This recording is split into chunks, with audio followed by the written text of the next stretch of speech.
이 시간 우리에게 주신 하나님의 말씀은 누가복음 22장 1절에서부터 6절까지 말씀입니다.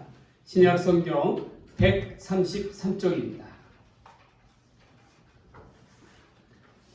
하나님의 말씀을 받들어 봉독합니다.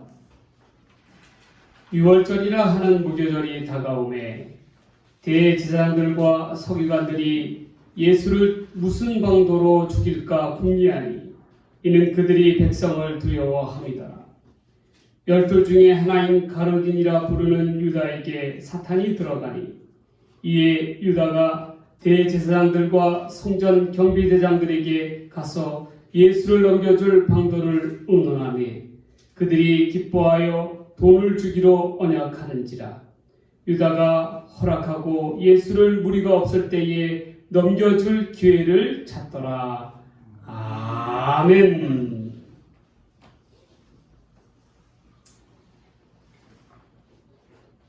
이 시간에는 누가복음 22장 1절에서부터 6절까지 말씀을 가지고 기회를 놓치지 맙시다 라는 제목으로 하나님 말씀 전해드립니다. 사람이 우리가 인생길을 살아가면서 여러 기회가 있습니다. 가정을 이룰 기회가 있고 사랑할 기회가 있고 또한 배움의 기회도 있고 또 돈을 열심히 벌 기회도 있고 또 서로 사랑으로서 섬기는 그러한 기회도 있습니다. 그러나 이러한 기회들보다도 보다 더 중요한 기회가 있다는 거예요. 그러한 기회를 놓쳐서는 안 된다는 거예요. 그래서 오늘 말씀 제목을 기회를 놓치지 맙시다 라는 제목으로 이 가룟 유다를 통해서 우리가 어떠한 기회는 정말 놓치지 말아야 되겠다 하는 그 이유를 한번 살펴보고자 합니다. 제가 지난주에 정말 너무나도 죄송하게도 몸이 불편해가지고 예배를 못 드렸습니다. 우리 다산교회가 설립한 창립한 지 아마 3년 안에 처음 있었던 그러한 일이었는데 제가 뭘 깨달았냐면 영혼의 건강과 더불어 육신의 건강이 얼마나 중요한가를 깨달았어요. 이 영혼의 건강과 육신의 건강은 분리될 수도 없고 서로 상충되는 것입니다. 이 말은 뭐냐면 영혼이 병들면 육신이 병들게 되어 있는 거예요.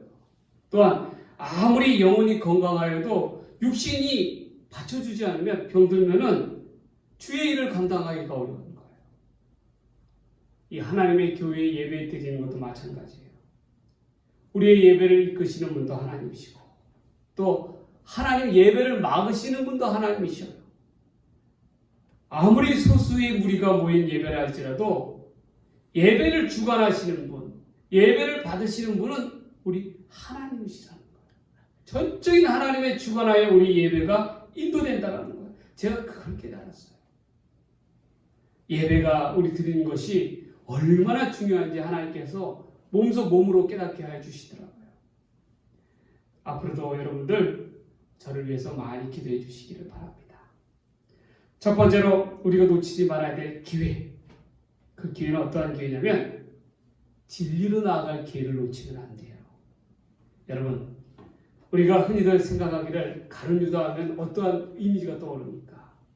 단지 돈에 누워서 탐욕으로 스승이신 예수님을 팔아버린 인물, 그리고 그 죄에 못 이겨서 스스로 목매어 죽임을 당한 인물, 그러한 인물로 이야기를 합니다. 그런데 본문 3절을 우리가 다시 한번 살펴보면 12 중에 하나인 가룟인이라 부르는 유다에게 사탄이 들어가니 라는 말이 있습니다. 가룟 유다가 예수님을 은 30에 판 이유에 대해서 이를 지켜보았던 사복음서의 저자들, 제자들이 있었다라는 거예요. 그런데 제자들이 각자 이 사건에 대해서 바라보는 시각이 달랐다라는 것입니다. 이 공통된 한 사건에 대해서 가룟 유다가 예수님을 배반한 이 사건을 기록함에 있어서 마태와 마가는 가룟 유다의 자발적인 인간적인 동기에 의해서 배신을 했다라고 이야기한 반면에 누가와 요한은 그 해석을 사탄에 의해서 일이 이루어졌다라고 이야기하고 있는 거예요. 인간의 마음을 지배하는 사탄의 영향력을 강하게 받았다라고 의미하고 있습니다.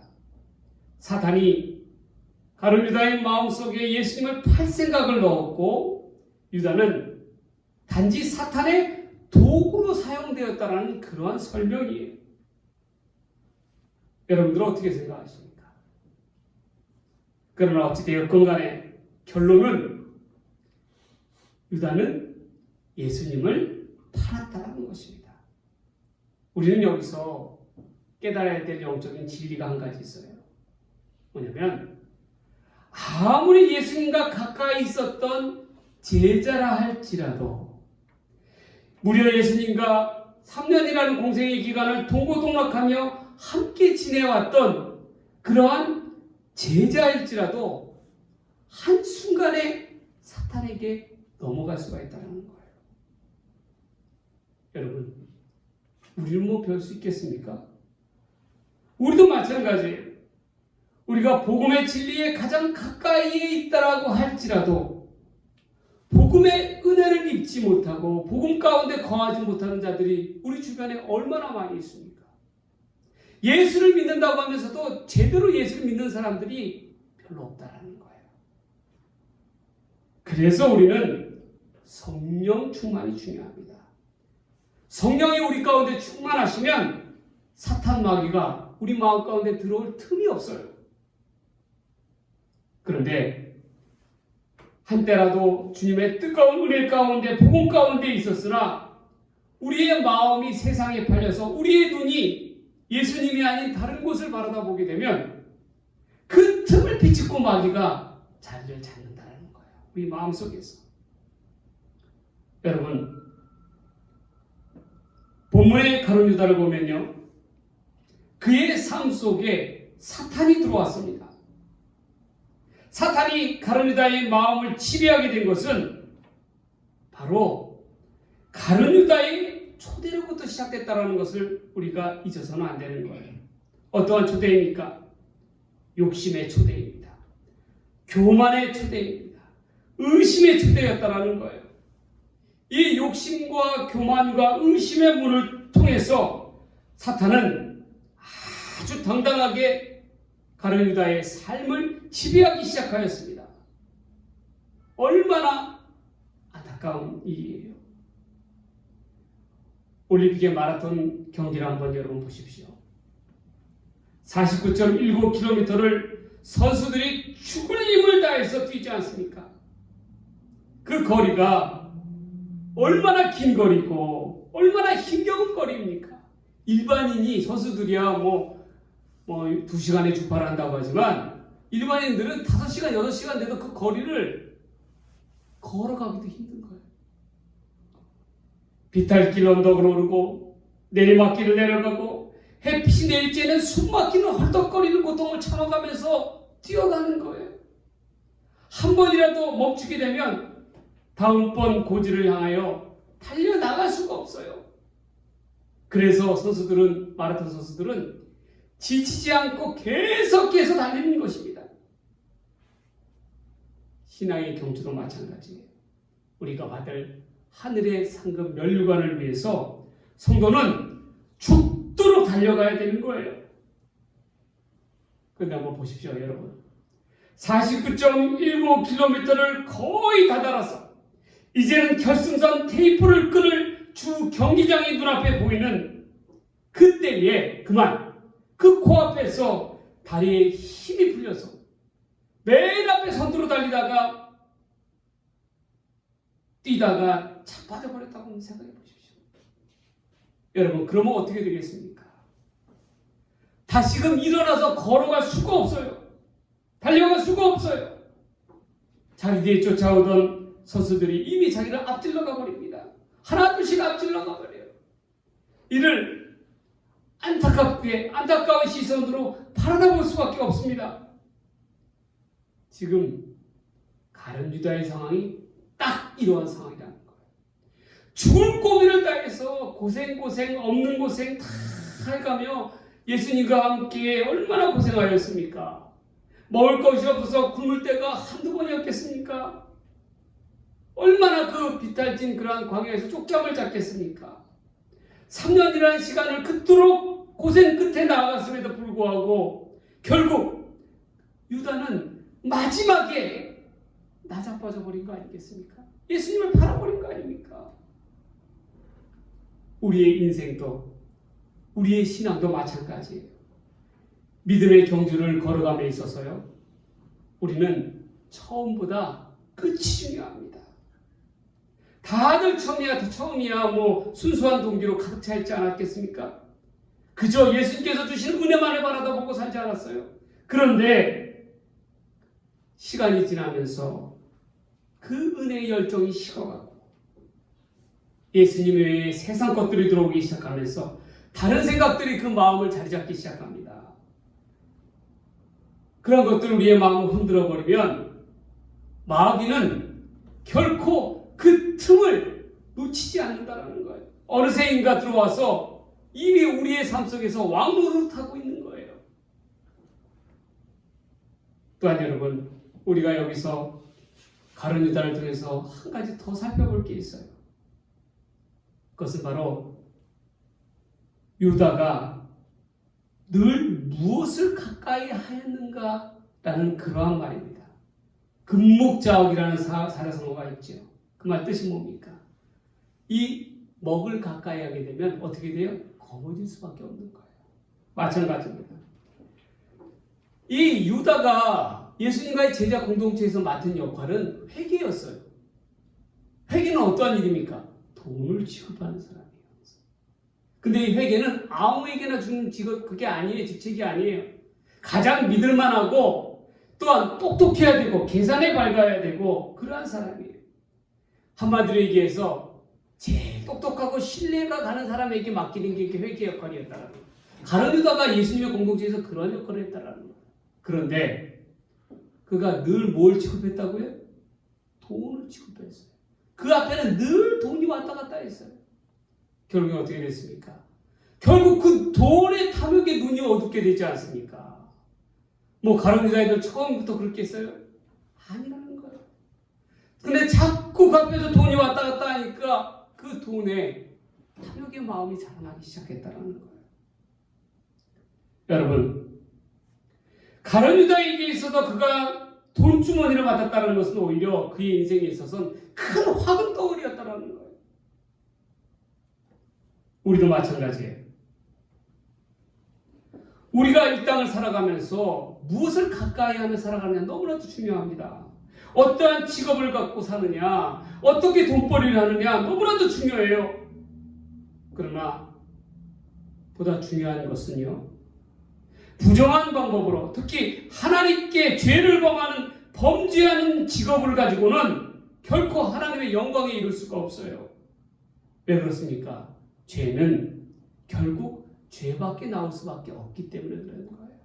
그래서 우리가 성도는 우리의 생활 속에서 무엇을 바라다 보느냐, 무엇을 가까이 하느냐가 너무나도 중요합니다. 어떤 직업을 갖고 살아가느냐 너무나도 중요한 거예요. 돈을 가까이 하면요, 돈밖에 눈에 뵈는 게 없는 거예요. 결국 유다는 사탄의 탐욕의 흔들림에 넘어간다는 거예요. 오늘도 사탄은 하나님의 성도들을 넘어뜨리기 위해서 각종 다양한 방법으로 수단으로 우리의 마음을 흔들어대고 있습니다. 성도된 우리는 복음의 진리를, 우리의 구원과 영생을 일시적인 탐욕과 쾌락에 넘겨서는 안 된다는 거예요.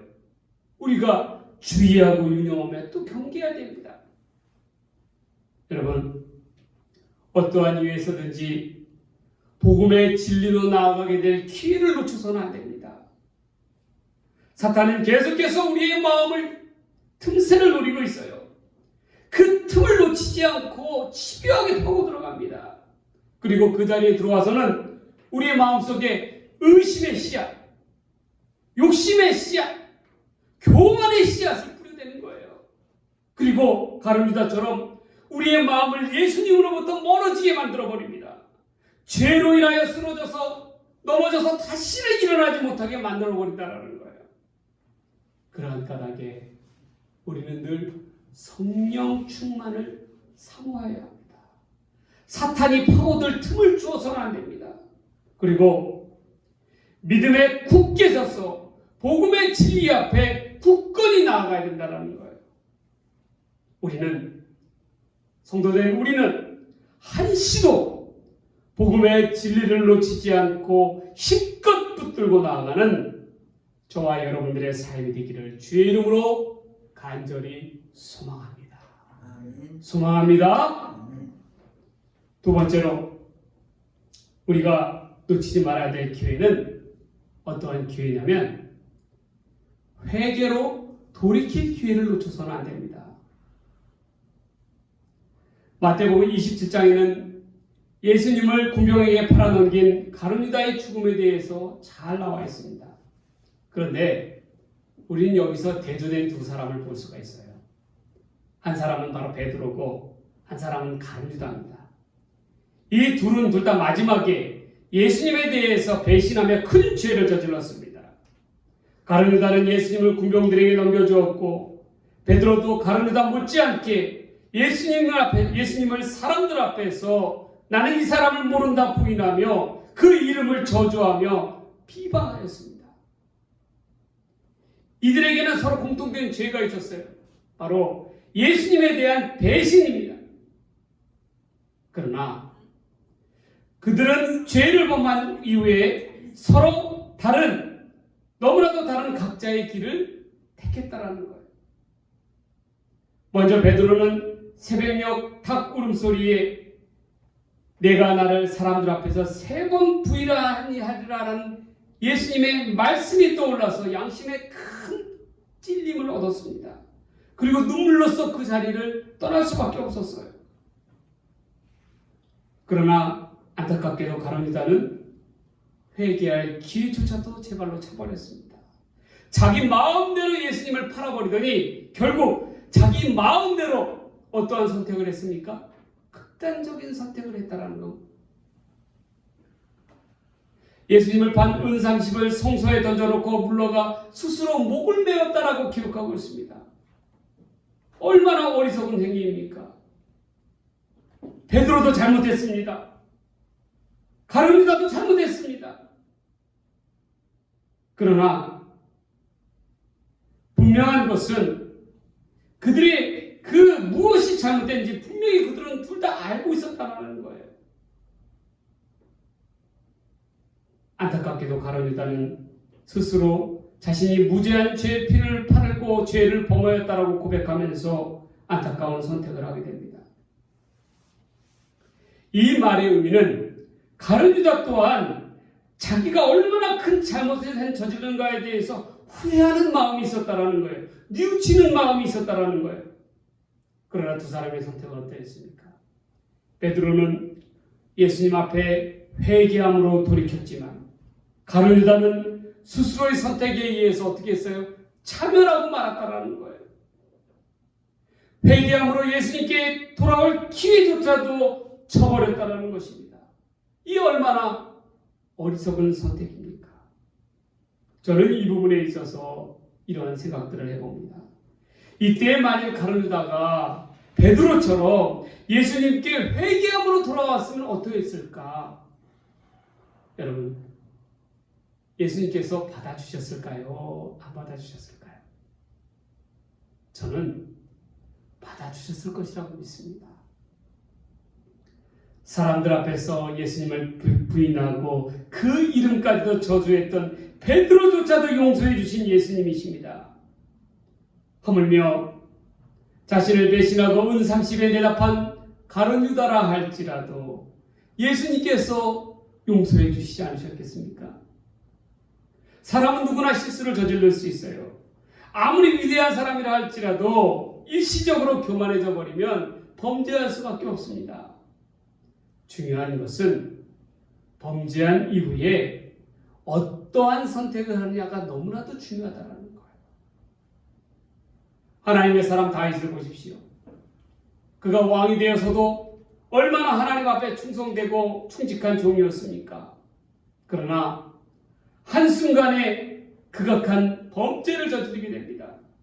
바로 자기의 부하장수인 우리아의 아내 밧세바를 취해버린 것입니다.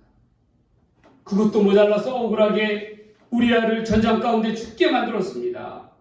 그리고 죽음 이후에 그의 아내 밧세바를 자기의 부인으로 삼아버렸습니다.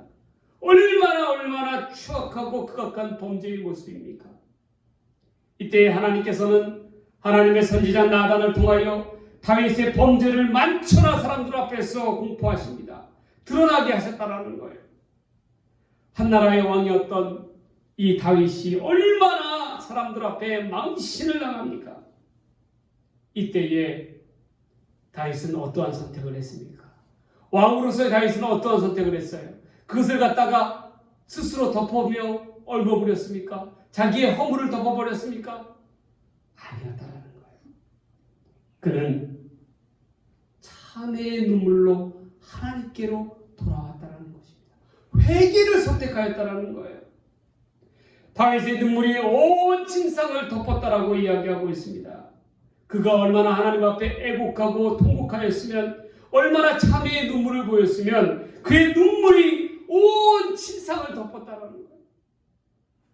하나님은 결국 다윗의 눈물을 통하여 그의 죄를 용서하여 주셨습니다. 우리는 기억해야 됩니다. 하나님 앞에 용서받지 못할 죄는 없어요. 중요한 것은 우리가 회개할 수 있는 기회를 놓쳐서는 안 된다는 것입니다. 하나님은 공의의 하나님이십니다. 그 죄에 대해서는 반드시 대가를 물으셔요. 이는 누구나 죄지은 자라면 당연히 받아들여야 될 부분이기도 합니다. 몫이라는 거예요. 다윗도 이 범죄의 대가로 바로 이 밧세바가 낳은 첫 아들이 죽임을 당하지 않습니까? 예수님을 대제사장에게 넘긴 가룟 유다도 물론 이에 대한 죄의 대가가 반드시 상응했을 것입니다. 그러나 가룟 유다의 선택은 어떠한 선택을 했습니까? 하나님께서 주시는 징벌이 아니라 어떠한 선택이었어요? 스스로가 정한 교만한 징벌을 택해버렸다는 거예요. 어떠한 선택입니까? 스스로 목을 베었다는 거예요. 모든 것이 예수님을 판 것도 스스로의 판단에서부터 시작되었고, 그 끝조차도 스스로의 판단에 의해서 결정해버렸다는 것입니다. 얼마나 교만하고 어리석은 선택입니까? 하나님께 나아갈 회개의 기회조차를 제 발로 차버린 것입니다. 여러분, 우리는 반드시 기억해야 됩니다. 우리는 가룟 유다처럼 우리 스스로가 재판관이 되어서는 안 된다는 것이에요. 우리가 선택해야 되고 우리가 감당해야 될 몫은 죄에 대한 결과가 아니라 회개입니다. 반드시 우리는 회개의 길로 나아가야 된다는 거예요. 다행히도 우리에게는 아직까지 회개의 기회가 남아 있습니다. 우리는 스스로 정죄하며 판단하는 가룟 유다의 길을 걸어가서는 안 되는 거예요. 비록 우리가 하나님 앞에 범죄하였다 할지라도 눈물로써 회개함으로 돌이킨 다윗처럼, 베드로처럼 회개의 길로 나아가는 주의 역사가 있게 되기를 주의 이름으로 간절히 소망합니다. 소망합니다. 세 번째로 우리가 놓치지 말아야 될 그러한 기회는 어떠한 기회겠습니까? 첫 번째가 무슨 기회였다고요? 어떤 기회였습니까? 진리로 나아갈 기회를 놓쳐서는 안 된다. 두 번째는 어떠한 기회였어요? 회개로 돌이킬 기회를 놓쳐서는 안 된다. 세 번째로 마지막으로는 복음을 전도할 기회를 놓쳐서는 안 된다는 거예요. 회개함으로 예수님께 돌아온 베드로는 그의 삶이 어떠했습니까?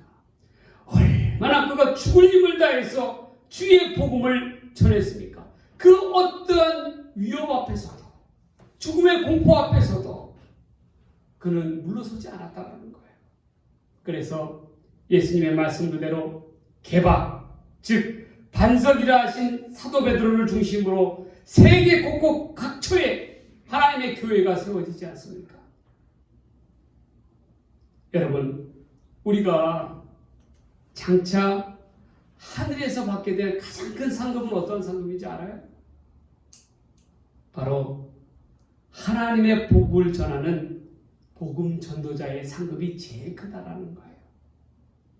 자신이 먼저 받은 하나님의 복, 복음을 통하여 영생을 허락하시는 복, 이 복음의 복을 먼저 받고 힘껏 나누어 주는 자가 하늘에서 상급이 제일 크다라는 거예요. 복음을 전하는 것만큼 하나님께서 기뻐하시는 상급이 없습니다. 그런데 여러분, 오늘 본문의 가룟유다를 보십시오. 얼마나 안타깝습니까? 그가 회개하고 주님께로 돌아왔으면 어떠했겠어요? 사도 베드로와 못지않은 영광된 자리에 하늘 상급 가운데 다다르지 않았겠습니까? 얼마나 안타깝습니까? 사도 바울을 보십시오.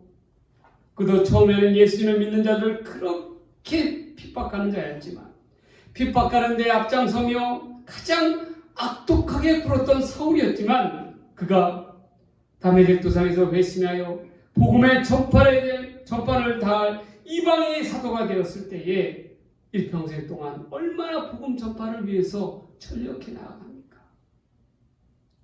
고린도전서 9장 23절에는 바울에 대해서 이와 같이 고백합니다. 내가 복음을 위하여 모든 것을 행하며 복음에 참여하고자 합니다. 운동장에서 다름질한 자들이 다 달릴지라도 오직 상을 받는 사람은 한 사람인 줄을 너희가 알지 못하느냐. 너희도 상을 받도록 이와 같이 다름질하라. 복음에 참여하고 복음을 전하는 데 최선을 다하는 자가 하늘의 상급이 제일 크다는 것입니다. 우리가 그것을 잊어서는 안 된다는 거예요. 세상의 썩을 멸원을 위해서도 이처럼 전력을 다하는데 하늘 상급을 바라다보는 성도는 기회가 주어졌을 때에 최선을 다해서 복음 전도에 힘써야 한다는 것입니다. 그래야 사도 바울처럼 하늘의 가장 큰 상급을 받을 수가 있는 것입니다. 성도 여러분, 우리는 가룟유다 같이 그 상급을 받을 기회조차도 제 발로 차버려서는 안 된다는 거예요. 그런 어리석은 선택을 해서는 안 된다는 것입니다. 여러분, 지금 우리 주변을 한번 살펴보세요. 아직도 하나님께서 주시는 복음의 복을 받지 못해서 절망 가운데 나아가는 자들이 얼마나 많이 있습니까? 가룟유다와 같이 스스로 감당치 못할 죄로 인해서 죽어가는 영혼들이 얼마나 많이 있습니까? 기회가 있을 때에 우리에게 복음을 나누어 줄 힘이 있을 때에 힘껏 전도해야 한다는 거예요. 하늘의 상급이 복음 전도 가운데 가장 큰 줄 믿습니다.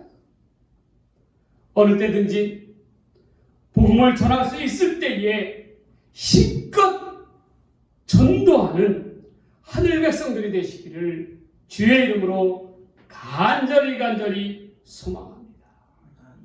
소망합니다. 이제 말씀을 정리합니다. 어리석은 선택을 한 가룟유다처럼 우리 믿음의 성도들도 놓치지 말아야, 반드시 붙잡아야 될 기회가 있다는 거예요. 놓치지 말아야 될 기회가 있다는 것입니다. 그 기회는 어떤 기회였습니까? 첫 번째로 주의 진리 가운데 나아갈 기회를 놓쳐서는 안 됩니다. 하나님께서 주시는 저 하나님의 나라 영생을 소유하는 기회를 놓쳐서는 안 된다는 거예요. 두 번째로 회개로 돌이킬 기회를 놓쳐서는 안 됩니다. 회개할 기회를 얻는 것조차도 하나님께서 주시는, 주께서 주시는 크나큰 우리에게 주시는 은혜입니다. 그것을 놓쳐서는 안 된다는 거예요. 세 번째로 복음의 전도의 기회를 놓쳐서는 안 됩니다. 복음 전도는 하나님의 나라에서 저 하늘에서 받을 가장 큰 상급이라 하였습니다. 하나님께서 주신, 우리에게 주신 그 이 큰 복을 나만 소유하고 있는 것이 아니라 죽어가는 저 영혼들에게 하나님의 복음을 힘껏 전하는 저와 여러분의 삶이 되기를 간절히 바랍니다. 우리는 이처럼 어리석은 가룟유다의 길을 향하여 천천을 밟는 것이 아니라 하나님의 영광된 베드로의 길로 나아가는 저와 여러분의 삶의 모습을 해주시기를 주의 이름으로 간절히 축원합니다. 축원드립니다. 기도하겠습니다. 하나님 아버지 감사합니다. 우리는 반드시 놓치지 말아야 될 기회, 주께서 주시는 귀한 기회를 붙잡는 믿음의 성도들 되게 하여 주시옵소서. 진리로 나아갈 기회를 얻게 하여 주시옵소서. 회개로 돌이킬 기회를 얻게 하여 주시옵소서. 복음을 힘써 전할 수 있는 기회를 얻게 하여 주시옵소서. 그러므로 말미암아 하나님의 큰 복을 얻고 저 영생을 소유하며 믿음의 길을 굳건히 걸어가는 우리 믿음의 성도들 다 되게 하여 주시옵소서. 이 모든 말씀 우리를 사랑하시는 예수님의 이름으로 간절히 기도 드리옵나이다. 아멘.